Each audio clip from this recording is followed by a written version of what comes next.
insonlar hech kim o'ylagan emas. Qancha yerlarimiz bor, hammasi sotilib, bar boyroqchalar oqtirib uchasiya qilib, hammasi naf puliga sotishib oldi yerda. Bitta inson deb o'ylagan yo'qki, bitta boshlig'imiz o'ylagan yo'q. Bu yerga maktab kerak, bu yerga detsat kerak degan narsa hech kimda ayolga kelmagan ayollar. Shuning uchun men sizlardan so'rayman, yaxshi bir mittifi degan birinchi mittifi fermasini borib, ana bir kabinetni bor edi. Yaxshi ham shuni qo'yganligi, buzilib ketmaganligi bo'lsa, uni ham talab etardi. Ashim hozirgi kunda bizga bolalarimiz o'sha yerda o'qib tarbiya olyapti. Bo'ldi, tushundim.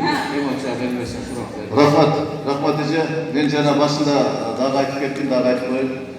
Buni elchilikni o'tkazgandan keyin ertang juma bo'lib qolayotgan subota kunidagi ish emas bo'lsa dag'i men o'sha yerda tegishli adreslarni men Sayfarman aylığını atayın. O'sha yerga elden jolug'ush uyushtirib barayın deb atam. O'sha yerda qanday ko'y-ko'yli masalalar bo'lsa, bir yerda tarqab chiqib, bu yerga kirgizib turgan, bu yerga kirgizib hozir sessiya qarab edi. O'shaga men ulgurib qolay deb Sayfarman aylığını uyushtirib atam. Jana dağı aytdim.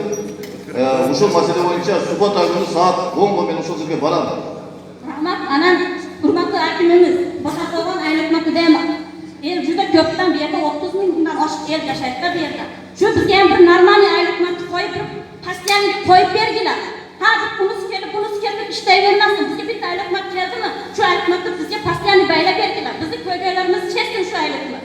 Kelib turib, shu yerda ishlarimizni erda tinlasin o'sha. Qadritasi deb bir oy burun boshqa odamni ko'rganman. 10 kundan keyin kelsam boshqa odam o'tiradi aylanmoq kabinetida. Hozirgi mexanizmlar rayonlik mamlakatdagi administratsiyasining kompetensiyasına girmeydi.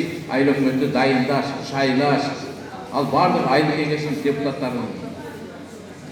Rahmat, kulak e'tibor berganlar uchun rahmat. Endi shunday bo'lganda ham kuyib gapirganga bu inobat ko'rsatib degan umiddaman.